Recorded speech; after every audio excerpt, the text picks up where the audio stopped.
नमस्कार। धूमिल पांडुलिपि में आप सबका स्वागत है। भूली बिसरी कहानी में आज सुनिए भागों वाली उपन्यास का चतुर्थ अध्याय। लेखक रमेश पोखरियाल निशंक। इसके पहले के अध्याय आपको हमारी प्लेलिस्ट से मिल जाएंगे, लिंक आपको आई बटन में मिल जाएगा। इसी तरह की कहानी और उपन्यास सुनने के लिए आप हमारे चैनल को लाइक, शेयर और सब्सक्राइब करना ना भूलिएगा। सुनिए एक कहानी रोज। अम्मा का शरीर दिन ब दिन दुर्बल होता जा रहा था। अब उसके दिल में बस दो तमन्नाएं रह गई थी, एक कुलदीप की शादी हो जाए और दूसरा जयदीप की भी कहीं नौकरी लग जाए। इंसान का जीवन भी तो बहुत अजीब है, इच्छा और आशाओं पर ही सारा जीवन व्यतीत हो जाता है इंसान का। फिर भी आशाएं हैं कि लगातार बलवती होती जाती हैं किंतु पूर्ण नहीं हो पाती। एक इच्छा पूरी हुई कि दूसरी इच्छा खड़ी हो जाती है। कभी अम्मा सोचती थी कि हे भगवान मेरे ही लाडले किसी तरह बड़े हो जाए, बड़े हो गए तो हे भगवान पढ़ लिख जाए, यह भी हो गया तो हे भगवान इनकी नौकरी लग जाए, वह भी हो गया तो इनकी शादी हो जाए, शादी हो जाए तो इनके बच्चे हो जाए। कितना मोह होता है इंसान को अपनी औलाद से, और उससे भी ज़्यादा मोह होता है औलाद की औलाद से। अम्मा की भी यही स्थिति थी। नानी तो वह कब की हो बन गई थी, फिर दादी बनने का मोह भी पूरा हुआ। अब चाहती थी कि दोनों छोटों की शादी हो जाए, नौकरी लग जाए। उसके बाद फिर दोनों छोटे बच्चों के का मोह पैदा हो गया। यह इंसान की तो फितरत है। हमारी तो बहुत सारी इच्छाएं होती हैं किंतु उनको पूरी करने की शक्ति केवल ईश्वर के पास है। यह कोई भी नहीं जानता ईश्वर ने किसके भाग्य में क्या लिखा है। हम कर्म करते जाते हैं और अपेक्षा करते हैं कि इसके बदले हमें सुख मिलेगा। बस इसी आस में जीवन कटता जाता है। कई बार इंसान जो कुछ सोचता है वह मिल नहीं पाता, और कई बार इंसान का सोचा हुआ अकस्मात ही फलीभूत भी हो जाता है।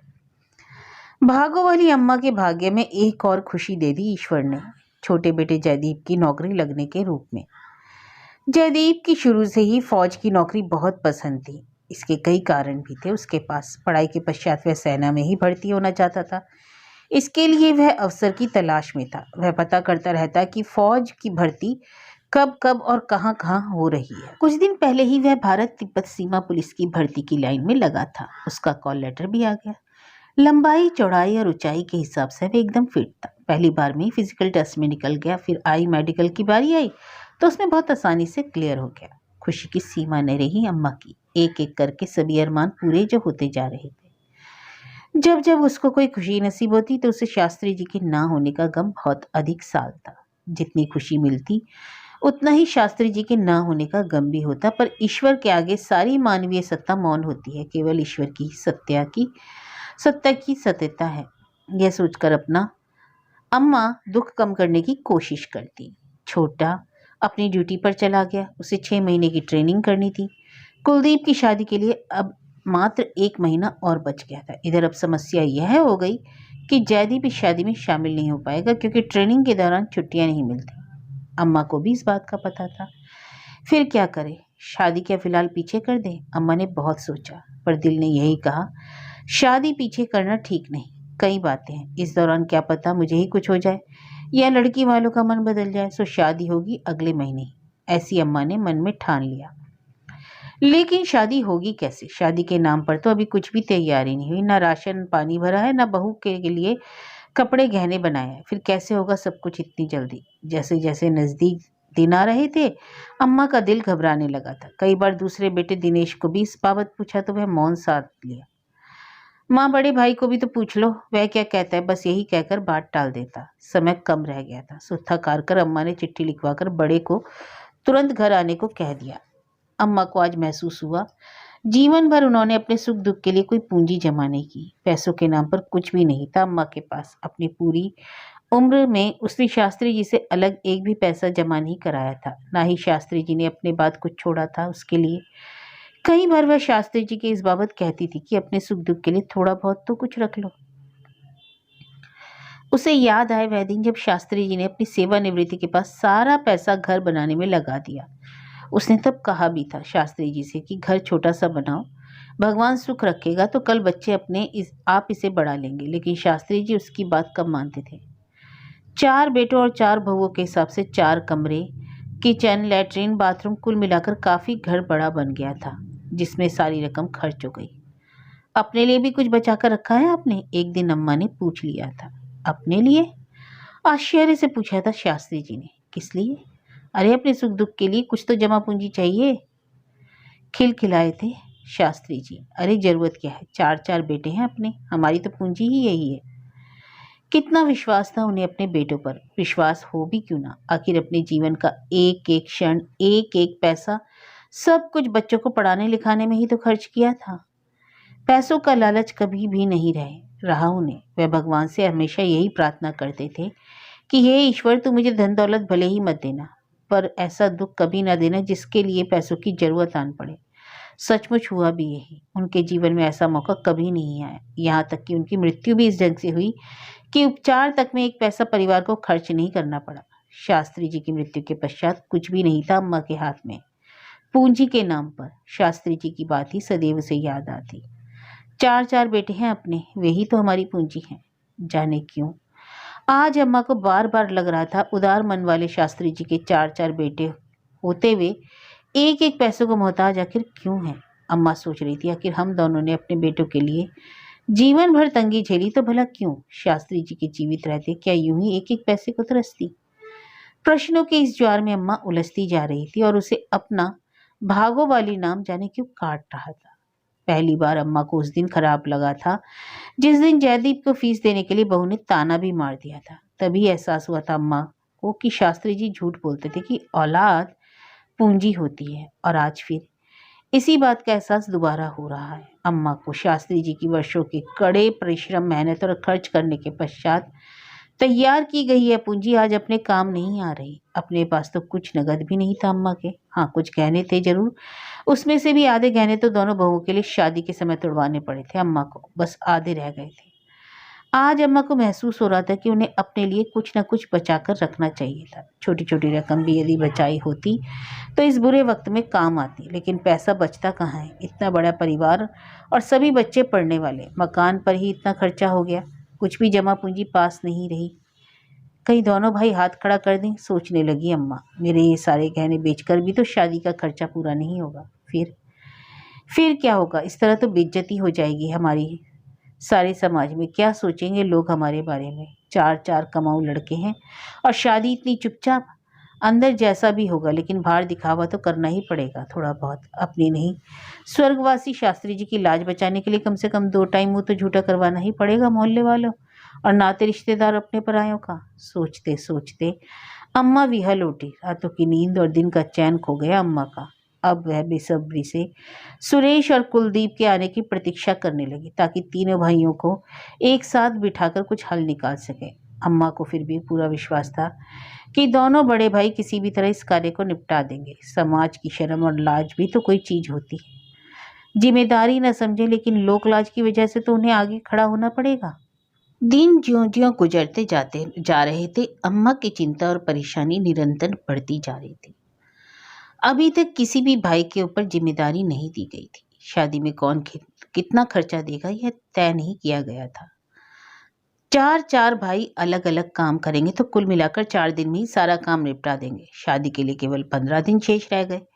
अम्मा के लिए सुकून की बात थी कि सुरेश और उसके बच्चे तथा कुलदीप छुट्टियां लेकर घर आ गए थे। चलो कोई बात नहीं, घर तो पहुंच गए, सब कुछ हो जाएगा। अब तो पैसा पास में चाहिए। तैयारी को तो 1 दिन में ही हो जाती है। रश्मि तो अभी से घर जाने की इच्छुक नहीं। 15 दिन तो ये शादी तक के हो गए, 2-4 दिन शादी के बाद भी रुकना पड़ा तो काफ़ी दिन हो जाएंगे। छुटकी की भी तो इतनी गैर हाजिरी हो जाएगी स्कूल में, स्कूल का काम छूटता है तो फिर बच्चे पिछड़ते चले जाते हैं। इस बात को बड़े जोर शोर से रखा था उसने सुरेश के सामने। अजी सुनो, अभी से जाकर क्या करना है, 3-4 दिन पहले चले जाएंगे, रश्मि ने समझाते हुए कहा। अरे कैसी बात करती हो, अभी कुछ भी तैयारियां नहीं है। शादी करना क्या मजाक है? सुरेश बोला। दूल्हे को भेज दो, तैयारी तो वह कर लेगा। इधर छुटकी की भी तो काफी गैर हाजिरी हो जाएगी, रश्मि ने जवाब दिया। बात तो तुम्हारी ठीक है, लेकिन यह भी तो देखना पड़ेगा कि किसके सर क्या जिम्मेदारी आती है। तुम तो बस एक ही रट लगाए रहते हो, जिम्मेदारी जिम्मेदारी जिम्मेदारी। अरे हमने उसे अपने साथ रखा, 6 महीने तक उसका खर्चा उठाया और नौकरी लगाई। क्या ये कम बड़ी जिम्मेदारी निभाई है हमने? प्रतिरोध किया रश्मि ने। वह तो ठीक है, लेकिन पिताजी की देहांत के बाद तो बड़ा मैं हूँ, इसलिए फर्ज तो मेरा भी बनता है। मैं पूछती हूँ कि सब फर्ज तुम्हारा ही बनता है, किसी और का और कोई फर्ज नहीं है घर में? लगभग चीखने वाले अंदाज में बोली थी रश्मि। हम उस घर का पर खर्चा भी करें, नौकरी भी लगाएं और उसकी शादी का खर्चा भी हम ही करें। दूसरे क्या कर रहे हैं मालूम है? ससुर जी के बनाए घर में मौज कर रहे हैं, ना किसी का खर्चा उठाया, ना किसी कोई फर्ज निभाया। बात तो ठीक ही कह रही थी रश्मि। सुरेश ने सोचा, दिनेश ने क्या किया है आज तक? माँ का खर्चा उठाया है, ना ही छोटे का। उल्टे आधे घर पर कब्जा मारकर ऐश कर रहा है। जब कभी हम जाते हैं तो मेहमानों की तरह रहना पड़ता है एक कमरे में। पति को सोचता देख रश्मि ने एक और चोट की। अरे तुम तो सीधे साधे हो, इसलिए सब तुम्हारा फायदा उठाते हैं। तुम्हारा भाई हो चाहे तुम्हारी माँ, लोहा गर्म था इसलिए चोट का असर हुआ। अत्यंत नरम होकर सुरेश बोला, तुम ठीक कहती हो, चलो इस बात का फैसला अब घर में ही होगा।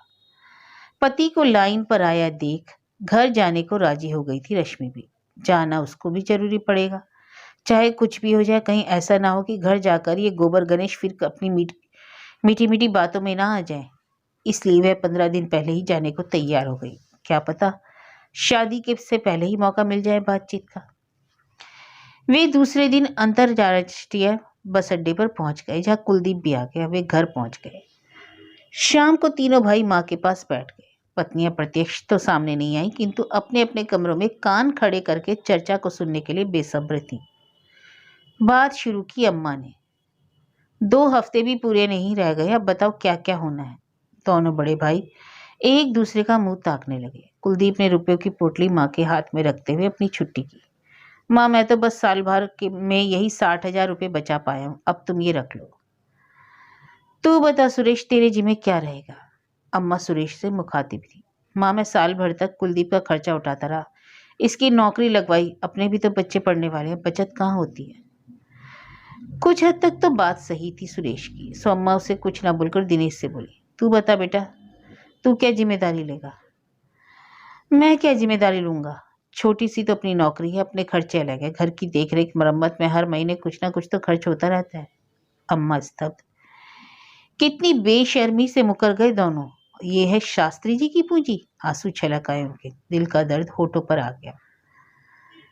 अरे कमबख्त, तो डूब मरो, शर्म नहीं आती? अच्छा हुआ शास्त्री जी मर गए यह दिन देखने से पहले, वरना आज उन्हें अपने आप पर लज्जित होना पड़ता। अम्मा को भावुक देखकर दोनों भाइयों ने नजरें झुका ली। अलबत्ता अम्मा बोलती रही, अरे वे तो अपने बेटों को अपनी पूंजी समझते थे। पूंजी, सारा जीवन खपा दिया उन्होंने इस पूंजी को सहेजने में। मर गए थे इसी पूंजी के लिए, लेकिन क्या मिला? धिक्कार है ऐसे कुपुत्रों पर। अगर आज वे जिंदा होते तो क्या बीतती उनके हृदय पर? सुबकने लगी अम्मा। खामोशी छा गई। काफी देर बाद अम्मा की सुबकियां ही बीच बीच में इस खामोशी को तोड़ती रही। बहुएं अपने अपने कमरों में चुपचाप इस सब ड्रामे को सुनती रही। दोनों भाइयों को कुछ शर्म महसूस हुई तो आपस में ही एक दूसरे से मुखातिब, भैया तुम क्या करोगे, तुम ही बताओ। शुरुआत दिनेश ने की। मैं क्या करूंगी? क्या मैंने कम किया है इस घर के लिए? लेकिन तुम बताओ, तुमने क्या किया अभी तक? सुरेश ने उल्टा प्रश्न दाग दिया दिनेश पर। मैंने क्या किया? यह तुम मुझसे पूछ रहे हो? खुद तो दिल्ली में रहते हो, यहाँ घर में कम जिम्मेदारी है? दिनेश ने अपनी बात रखी। कौन सी जिम्मेदारी? किस जिम्मेदारी की बात कर रहे हो? माँ और जयदीप का चूल्हा तो तुमने अलग कर दिया, क्या इसी जिम्मेदारी की बात कर रहे हो? सुरेश ने पत्नी के शब्द अपने मुंह से बाहर निकाल दिए। उल्टे आधे घर में कब्जा करके आराम से रह रहे हो। अब दोनों भाई एक दूसरे से उलझ गए थे। माँ व छोटा भाई अवाक, कभी एक का तो कभी दूसरे का मुंह देखने लगे। अम्मा रोना सुबकना भूल गई थी। अरे तुम इसे आराम कहते हो तो ले लो अपना हिस्सा, घर में रहकर देखो। नातेदारी रिश्तेदारी निभानी पड़ती है, न्योता पत्रा देना पड़ता है, अपनों परायों के सुख दुख यहाँ वहाँ जाना होता है, इसमें कम खर्चा होता है? तुमने तो मुंह छिपा रखा है, एक बार घर में आ गए वर्ष भर में बस। दिनेश भी कम नहीं था। अम्मा को समझ नहीं आ रहा था कि अब क्या करे, किसका पक्ष ले और किसका नहीं। धर्म संकट था उनके लिए। कितना पाप भरा हुआ इन लोगों के दिलों में। आज पता चला अम्मा को, लेकिन यह भी ठीक हुआ कि पता चल गया समय से, कहीं बाद में विषय और ज्यादा उलझ जाता, बदनामी अलग से होती। घर का झगड़ा सड़कों पर आ जाने से यही अच्छा। दोनों भाइयों में बहस बढ़ती है। कुलदीप बीच में आ गया। माँ रहने दो, मुझे नहीं करनी शादी। ऐसी शादी से क्या फायदा जिससे घर में दीवारें खड़ी हो जाए। कहकर एक झटके में उठकर बाहर कर चला गया कुलदीप। कुलदीप के जाने के बाद तो ऐसा लगा दोनों भाइयों की बहस को ब्रेक लग गया हो। जैसे दोनों चुप हो गए। एक बार फिर कमरे में खामोशी छा गई। कलेजा छलनी हो आया था अम्मा का। उसे पता चला कि भाइयों के दिलों में दीवारें खड़ी हो चुकी हैं। कितनी दूरियां बढ़ गई हैं इनके बीच। दिनेश ने पहले तो छोटे का खर्चा बंद किया और उसकी पत्नी ने चूल्हा अलग करने पर मजबूर कर दिया। सुरेश ने 6-7 महीने साथ क्या रखा अपने छोटे भाई को, उसका तो बखान ही कर दिया। फिर उसकी पत्नी ने उसको बेदखल भी कर दिया। वाह, क्या अच्छा भाईचारा निभा रहे हैं ये लोग। आज अपनी गलती पर एहसास हो रहा था अम्मा को। क्यों जने होंगे ये 4-4 कपूत उसने, क्यों उठाई होगी इतनी पीड़ा। एक ही पैदा किया होता तो आज ये दिन तो न देखना पड़ता। पता नहीं कब से दिल भरे हुए थे इनके। यह तो कुलदीप की शादी के बहाने सारा गुबार बाहर आ गया इनका। पर बस शास्त्री जी की याद आ गई अम्मा को। इन सबको पढ़ाने लिखाने में कितनी मेहनत की थी उन्होंने। एक प्राइमरी स्कूल का अध्यापक होने के बावजूद भी उन्होंने कभी इनके लिए कमी नहीं होने दी। खुद कम खाया लेकिन इनकी हर इच्छा पूर्ण की। अपने लिए एक जोड़ा कपड़ा नहीं बनवाया किंतु इनको हमेशा अच्छे कपड़े पहनने को दिए। लेकिन आज देखो तो ये सब कुछ भूल गए हैं। अम्मा को लग रहा था कि वह कहीं से भी कैसे भी एक बार शास्त्री जी आ जाए तो अम्मा उनसे पूछे, क्यों जी, ऐसे ही होते हैं क्या औलादे? यही है राम लक्ष्मण का आदर्श चरित्र। पड़े हुए भाई, क्या हमने इनके लिए कभी कोई कमी छोड़ी थी जो आज ये इतने खुदगर्ज और लालची बन गए हैं? अम्मा का दिल फटा जा रहा था। उसे यही एहसास खाए जा रहा था कि हमारे दिए संस्कार इन्होंने कब और कैसे भुला दिए। हमसे कहाँ चूक हो गई। अम्मा निरंतर रोई जा रही थी। यह तो मालूम था अम्मा को कि खर्चे को लेकर बड़े भाई लोग कन्नी काट रहे हैं, लेकिन यह मालूम नहीं था कि इनके दिलों की दीवारें इतनी ऊंची हो गई हैं कि इनके बीच में। हे भगवान, अब क्या होगा इस घर का? तू ही रक्षा करना, तू ही सुबुद्धि देना इनको। अम्मा सुबकती रही, कलपती रही। सिर पकड़ लिया था अम्मा ने। कुलदीप तो उठकर चला गया था। दोनों भाई अब चुपचाप बैठे हुए थे। काफी देर तक कोई कुछ नहीं बोला। खामोशी छाई थी पूरी तरह। कोई बोले भी तो क्या बोले, कहाँ से बात शुरू हो किसी की समझ में नहीं आ रहा था। काफी देर बाद आखिर अम्मा ने ही खामोशी तोड़ी। अब जाओ भी, मैं ही कुछ कर लूंगी, जैसे भी करूं, अम्मा ने बोझिल स्वर में कहा। अपना दांत तोड़े चाहे अपने को गिरवी रखूं, शादी तो मुझे उसकी करनी ही है, तुम जैसे जैसे तुम दोनों की है। माँ, मैंने थोड़ी ही कहा था कि मैं कुछ नहीं करूंगा, पर मैंने जो किया वही तो बताया ना। बड़े ने जैसे अपनी सफाई दी। माँ, मैंने भी कोई गलत कहा? घर में रहने वाले की कोई पूछ नहीं होती। घर की मरम्मत में ही कितना खर्चा होता है, कभी ये टूट गया कभी वो। छोटे ने भी सफाई दी। तुमसे मैं किसी ने गलत नहीं कहा, मैं ही भी गलत थी जो तुमसे आस लगाए बैठी थी। रूंधे गले से बोली अम्मा। माँ, पर मैंने ऐसा तो नहीं कहा कि मैं कुछ नहीं करूंगा। छोटे ने फिर एक बार सफाई दी। दोनों ही जैसे अम्मा की दृढ़ता के आगे हथियार डालने लगे थे। बात अब समझौते पर आ गई थी। जब किसी ने भी मना नहीं किया तो फिर विवाद क्यों बन रहा है? बड़ा बोला। दोनों भाई रुककर फिर एक होते नजर आ गए। अच्छा, तुम्हें बताओ किसको क्या करना है? दोनों ने अम्मा से परस्पर सहमति से कहा। अब अम्मा इनकी औकात समझ गई थी। इन पर कोई जिम्मेदारी देना गलत होगा। अब ये फिर झगड़ेंगे। एक कहेगा मेरा ज़्यादा खर्चा हुआ, दूसरा कहेगा मेरा ज़्यादा खर्चा हुआ। फिर इनकी बीवियां भी बीच में पड़ेंगी, तब वे भी आपस में झगड़ेंगी। इधर उधर के लोग सुनेंगे। मखौल बन जाएगा इस घर का। सोचने लगी अम्मा कि इनमें यह भाव आया कहाँ से। आज तक तो तेरा मेरा कभी नहीं था। अभी तक कोई भी बात सामने नहीं आई थी। ये सब इनकी बीवियों की करतूतें हैं। कान भरती रहती हैं एक दूसरे के। गुलाम बना दिए हैं इन्होंने इन बच्चों को, वरना मेरे बच्चे कभी ऐसे नहीं थे। बचपन से ही कितना प्यार करते थे एक दूसरे को, जान देने को तैयार रहते थे भाई एक दूसरे के लिए। लेकिन आज देखो कैसे एक दूसरे की टांगे खींच रहे हैं। अभी तो तीसरे की नहीं आई, वह आएगी तो पता नहीं कैसी निकलेगी। बाहर से तो सब सुंदर दिखती है, पर अंदर किसके दिल में क्या है कौन जाने। शुरुआत में तो सभी अच्छी दिखती हैं, अच्छी लगती हैं, पर धीरे धीरे वे अपना रंग दिखाना शुरू कर देती हैं।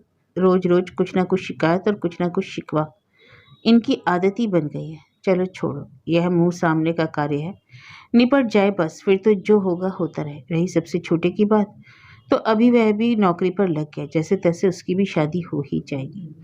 भगवान खुश रखे सबको अपने बीवी बच्चों के साथ। मेरा क्या है, कितने दिन जीऊंगी। अम्मा को गहरी सोच में पड़ा देख बड़ा एक बार फिर बोला, माँ बताओ तुम्हें कैसे होगा ये सब?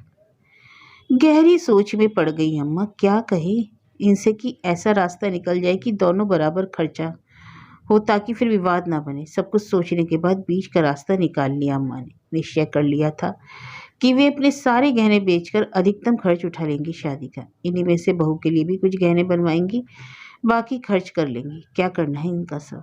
तुम तीनों आपस में तय करो कि प्रत्येक भाई कितना पैसा देगा। कुलदीप ने तो 60,000 दे दिए। अब तुम दोनों आपस में बैठकर तय कर लो कि तुम दोनों बराबर कितना दे सकते हो। फैसला दोनों पर छोड़ दिया अम्मा ने। रहा बाकी का खर्चा, तो मेरे पास जो जेवर है उन्हें बेचकर पूरा कर लूंगी।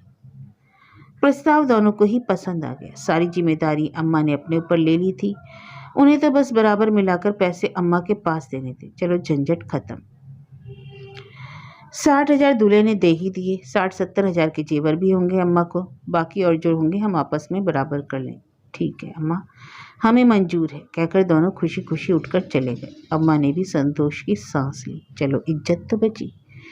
कुछ नहीं सही तो कुछ ही सही, जितने भी देंगे पर खुशी खुशी देंगे। झगड़ेंगे तो नहीं आपस में। ना किसी पर ज़्यादा बोझ पड़ेगा, ना किसी पर कम।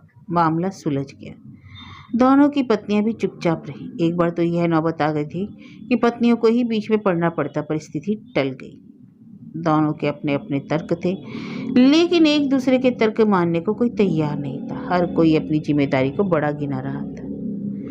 अंदर से तो दोनों की पत्नियों के दिल भी कटुता से भरे हुए थे। कोई भी अपनी गृहस्थी में सुखी महसूस नहीं कर रही थी। एक को लगता था कि दूसरी के ठाटे, और दूसरी को लगता पहली मौज मार रही। रश्मि की तरह ही साधना भी कई बार अपने पति को ताने मारती रहती है। अजी बड़े वालों को देखो, मौज कर रहे हैं दिल्ली में। मेरी किस्मत में तो हमेशा घर का झाड़ू पोछा लिखा है। साल भर में आएंगी महारानी लिपे पुते घर में मेहमान बनकर।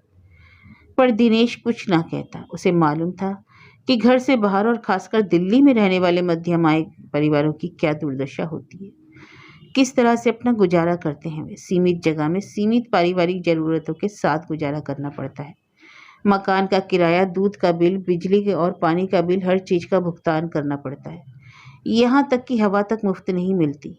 वहाँ पर कूलर और पंखों के जरिए हवा का भुगतान करना पड़ता है। शहरों में अपने यहाँ कम से कम सब्जी और आग जलाने के लिए लकड़ियाँ तो मुफ्त मिलती हैं। ताज़ा हवा है और स्वच्छ वातावरण। बड़े शहरों में रहना तो सिर्फ दूर ढोल के समान है, जो केवल दूसरे को ही अच्छे लगते हैं। इन औरतों को कौन समझाए। इसलिए वह साधना की हर बात को मजाक में ही टाल देता। पहले तो दोनों भाई लड़ रहे थे, किंतु बराबर बराबर की हिस्सेदारी के नाम पर दोनों में सुलह भी हो गई। और सुलह क्या हुई, इस बात में दोनों के बीच की खाई को भी पाट दिया। दोनों अम्मा के कमरे से बाहर आए तो तनाव की लकीरें उनके चेहरे से गायब हो चुकी थी। दोनों मन से हल्का महसूस कर रहे थे। दोनों ने एक दूसरे को देखा और संतुष्टि का भाव महसूस किया एक दूसरे के चेहरे पर। ऐसा लग रहा था जैसे कुछ हुआ ही ना हो। कुछ देर पहले का तनाव भूल चुके थे दोनों। अपने अपने खर्चे बचाने के फिर में दोनों 2 से 1 हो गए। बताओ कितना कितना करना है। बड़े ने छोटे से पूछा। मेरे पास ज़्यादा तो नहीं है, कुल 30-40 हजार ही होंगे सारे मिलाकर। दिनेश ने अपनी बात रखी। अरे मैं कौन सा धन्ना सेठ हूँ, मेरे पास तो इतने भी नहीं है। सुरेश ने अपना रोना। कितने हैं, पूछा दिनेश ने। बस 30 पड़े होंगे, बताया सुरेश ने। चलो काफ़ी है, 30 ही मिलाकर दे देते हैं। हाँ काफ़ी है। तीनों से कुल मिलाकर 1,20,000 तो हो ही गए। और कितना लगेगा, 30-40 हजार। वह अम्मा देख लेगी। सुरेश ने भी सहमति दे दी। चलो सस्ते में ही निपट गए। दोनों अपने अपने मन में सोच रहे थे, कहीं अम्मा ने सीधे सीधे राशन, जेवर या कपड़ों की जिम्मेदारी थमा दी होती तो दुगना खर्च होता। अच्छा ही हुआ जो वे अकड़ गए। कम से कम सही और ठीक ठाक समाधान तो निकला। और सुबह सुबह ही दोनों ने पैसे मिलाकर 60,000 अम्मा के हाथ में रख दिए। अम्मा ये 60,000 है दोनों के मिलाकर। चुपचाप पैसे पकड़ लिए अम्मा ने। इतनी ही उम्मीद भी थी उसे। भागते भूत की लंगोटी हाथ जो लगी। कुलदीप को बुलाकर अम्मा ने कहा, कुलदीप तू आज ही अपने मामा जी के पास जा और कल ही उन्हें बुलाकर यहाँ ले आ। कुलदीप के मामा का शादी ब्याह और ऐसे समारोह के प्रबंध करने का अच्छा अनुभव था। पूरा अंदाजा था उन्हें कि कितने बारातियों पर कितना चावल और कितनी दाल, कितनी सब्जी बनती है। लड़की पक्ष के साथ लेन देन में कैसे और कितनी कटौती करनी होती है, माहिर खिलाड़ी थे इसके।